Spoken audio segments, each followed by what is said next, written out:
Hello everyone, I welcome you all for today's lecture that is based on immediate addressing mode. I am Priyanka Soni and आज के इस lecture में हम cover करेंगे addressing mode का जो first type है that is immediate addressing mode.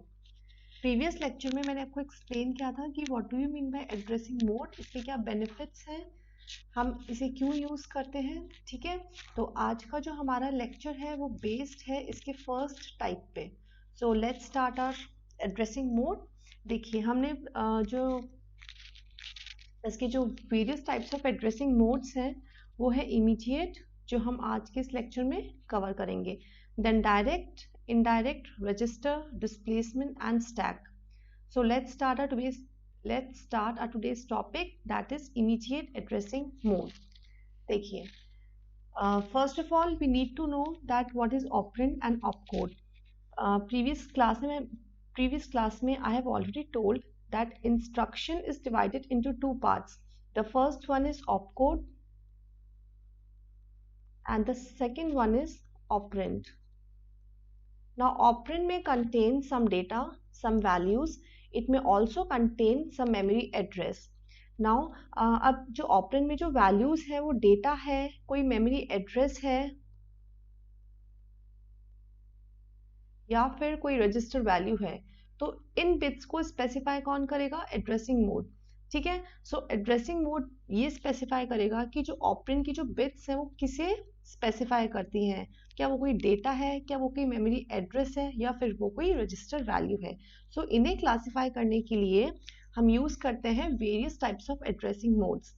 जो RISC रिड्यूस्ड इंस्ट्रक्शन सेट जो एनवायरनमेंट है, इसमें बेसिकली 5 to 6 एड्रेसिंग मोड्स हमें अवेलेबल है, बट ये डिपेंड करता है डिफरेंट कंप्यूटर ऑर्गेनाइजेशन पे. सो हम स्टार्ट करते हैं एड्रेसिंग मोड. देखिए, इसका जो फर्स्ट पॉइंट है एड्रेसिंग मोड का, इमीडिएट एड्रेसिंग मोड का जो फर्स्ट पॉइंट है वो ये है, the operand value is present in the instruction. Means जो ऑपरेंड की जो वैल्यू है वो कहाँ गिवन होगी? इंस्ट्रक्शन में प्री डिफाइंड होगी. मीन्स पहले से ही गिवन होगी. For example operand equals to A, right. For example मैंने लिखा इंक्रीमेंट ए. इट मीन्स जो अक्यूमुलेटर की जो वैल्यू है उसे हमें क्या करना है? इंक्रीमेंट करना है. यहाँ पे हमने कुछ भी ऑपरेंड स्पेसिफाई नहीं किया है. मतलब कि ये कि जो ऑपरेंड की जो वैल्यू है वो इंस्ट्रक्शन में पहले से ही दी हुई है. फॉर एग्जाम्पल मैंने एक इंस्ट्रक्शन लिखा एड R1 R2. इसका मतलब है कि रजिस्टर 1 और रजिस्टर 2 की जो भी वैल्यूज हैं उनका फर्स्ट ऑफ ऑल एडिशन होगा, फिर वो कहाँ स्टोर होगा? इनका जो रिजल्ट है वो कहाँ स्टोर होगा? R1 में. फिर हमने इंस्ट्रक्शन लिखा इंक्रीमेंट अक्यूमुलेटर. इसका मतलब ये है कि जो अक्यूमुलेटर में जो भी वैल्यू है उसे हमें इंक्रीज करना है विद +1. मीन्स जो R1 की जो वैल्यू है वो किससे इंक्रीज हो जाएगी? +1 से. सपोज R1 में वैल्यू थी 10, तो इस इंस्ट्रक्शन के एग्जीक्यूट होने के बाद R1 में वैल्यू कौन सी स्टोर होगी? 11. ठीक है, so this type of instruction is called, in this type of instruction we have used immediate addressing mode. तो अब देखिए इसमें क्या होगा. अगर हम बात करते हैं implied मोड या फिर immediate addressing मोड की, तो इसमें जो भी वैल्यू है वो इंस्ट्रक्शन में ही स्पेसिफाइड होगी. इसका मतलब है जो डेस्टिनेशन है या फिर सोर्स है, मतलब सोर्स है वो भी हमें इंस्ट्रक्शन में गिवन है कि हमें कहाँ से वैल्यू को रीड करना है, प्लस डेस्टिनेशन मतलब जहाँ हमें जो वैल्यू है उसे स्टोर करनी है वो भी हमें इंस्ट्रक्शन में ही स्पेसिफाइड होगी. इट मीन्स कि जो सोर्स है जहाँ से हमें डेटा को रीड करना है वो भी हमें गिवन होगा, as well as destination is also given in the instruction only. We need not to specify any type of memory address in immediate addressing mode type, right. अब देखिए, ये था हमारा first point about immediate addressing mode in which the operand value is specified in the instruction itself. Next हम बात करते हैं immediate addressing mode. It is used for zero address instruction it is used for zero address instruction and one address instruction. देखिए ये जो topic है ये मैंने आपको प्रीवियस लेक्चर्स में कवर करवाए थे। What do you mean by zero address and what do you mean by one address instruction, right? So अगर हम बात करते हैं जीरो एड्रेस इंस्ट्रक्शन की, तो zero address instruction is basically used, देखिए zero address instruction it is basically used for stack organization, right? Stack organization. Stack organization I have already explained. आपको lectures एक बार गो थ्रू कर सकते हैं, ठीक है? कि हम ये जो स्टैक ऑर्गेनाइजेशन है, फिर हम जीरो एड्रेस इंस्ट्रक्शन है, हम किस सिनारियो में यूज करेंगे, तो ये सब आप एक बार वहां जाके कंसिडर कर लीजिए। और अगर हम बात करते हैं वन एड्रेस की, तो हम इसे यूज करते हैं एक्यूमुलेटर में, राइट? जैसे कि मैंने भी लिखा था increment A. So it is used in accumulator and zero address instructions are used in stack organization. Stack organization, for example, अगर हमें कोई भी दो values को add करना है, right? तो हम simply क्या लिखेंगे? add. Simply हमने लिखी add. ये है हमारे पास stack organization. इसमें values को push करेंगे one by one. और पुश मीन्स हमें वैल्यू एंटर करनी है मेमोरी में, and pop means we have to take values one by one from the top. So these are the two operations used in stack organisation. अब देखिए अगर हम इनके एग्जाम्पल की बात करते हैं, for example suppose I have used CRC. CRC means clear carry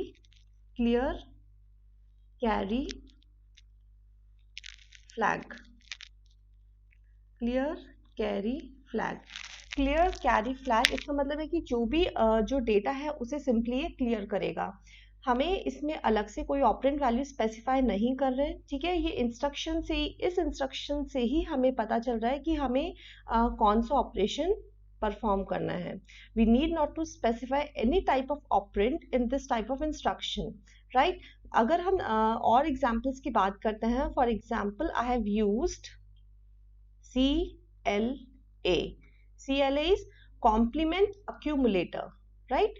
Complement accumulator.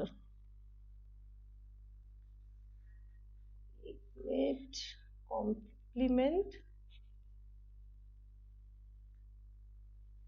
accumulator. अगर हम बात करते हैं complement accumulator की, तो इसका मतलब ये है कि हमने जो भी accumulator में जो भी डेटा है, जो भी वैल्यू है, उसे हमें कॉम्प्लीमेंट करना है, राइट? मतलब अलग से इसमें भी हमने कुछ भी मेंशन नहीं किया, इसमें कुछ भी ऑपरेंट मेंशन नहीं है, ना ही कोई वेरिएबल मेंशन किया है, ना ही कोई हमने इसमें कांस्टेंट वैल्यू मेंशन की है। सो अक्यूमुलेटर में जो भी वैल्यू है उसे ये सिंपली कॉम्प्लीमेंट कर देगा, राइट? ये था जीरो एड्रेस इंस्ट्रक्शन। फिर हम स्टार्ट करते हैं, लाइक हमने लिखा ऐड। अगर हमने ऐड ऑपरेशन लिखा है, तो ऐड ऑपरेशन कहाँ यूज होगा? क्योंकि एक जीरो एड्रेस इंस्ट्रक्शन है, तो हम इसे यूज करेंगे स्टैक सिनारियो में, राइट? फॉर एग्जांपल हमने लिखा है ऐड, मींस अगर ये स्टैक है, स्टैक में मल्टीपल वैल्यू स्टोर हैं, यहाँ हमने ऑपरेशन परफॉर्म करना है ऐड, तो ऐड ऑपरेशन क्या करेगा? फर्स्ट वैल्यू को पॉप आउट करेगा, then it will pop out the second value, and इन दोनों वैल्यूज को ऐड होगी, ये दोनों वैल्यूज ऐड होगी, एंड जो फाइनली रिजल्ट होगा उस रिजल्ट को वापस यहाँ पे पुश किया जाएगा, right? So this is known as add operation. Similarly we can use subtraction and multiplication. So all these kind of instructions are simply zero address instructions. So in this video I have already explained what do you mean by immediate addressing mode. It is also called implied addressing mode, in which there is no need to specify any kind of operand, right? यहाँ पे हमें ना तो कोई data specify करना है, ना memory address. It will directly fetch the data और operand from the instruction itself. इसका मतलब है कि जो वैल्यू है वो पहले से ही इसमें स्पेसिफाइड होगी इंस्ट्रक्शन में, ठीक है, अभी हम कहाँ कहाँ यूज करते हैं implied addressing mode या फिर immediate addressing mode. It is used in stack organization or as well as it is also used in accumulators. So यहाँ हमने कुछ examples देखे, जैसे CRC, that is clear carry flag, it will clear the data. Then CLA, it means complement. Accumulator means accumulator में जो भी value है उसे ये complement करेगा. And then we have seen add, which is used in stack organization in order to add the two topmost values, right? So अब देखिए, अब हम बात करते हैं इसके benefits की हम बात करते हैं like advantage की. So first of all we need to see that it doesn't require any operand. ठीक है, it does not require any operand.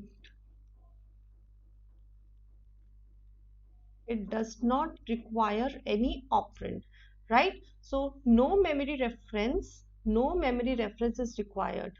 No memory reference is required other than the instruction fetch. Instruction fetch means we have to specify the instruction, like I have specified add. So only you have to specify the instruction which is required to fetch the required operand, right? Wherever it is saved, so there is only one instruction cycle, that is we have to fetch that instruction from ठीक है, जहाँ पे हमें जो data को use करना है, only and only you have to fetch that instruction. There is no need to specify any operand or any type of memory address. So this is the advantage. ये जो instruction size है वो basically reduce करेगा, क्योंकि यहाँ पे हम operand को स्पेसिफाई नहीं करेंगे. एंड सेकेंडली हमें क्या होगा, ऑपकोड के साथ ही राइट देखिए, फॉर एग्जाम्पल हमने लिखा ऐड, तो इसमें हमें फर्स्ट ऑफ ऑल कोई जो ऑपरेंड है उसे स्पेसिफाई नहीं करना, first point. And second point ये है कि हमें जो ऑपकोड है, हमें यहीं से इतनी इन्फो पता चलेगी कि हाँ हमें कौन से डेटा पे वर्क करना है, राइट? ऑपकोड से ही हमें पता चलेगा कि हमें कौन से डेटा पे कौन सा ऑपरेशन परफॉर्म करना है. So this was all about immediate addressing mode, and thank you for all watching this video. Thank you so much.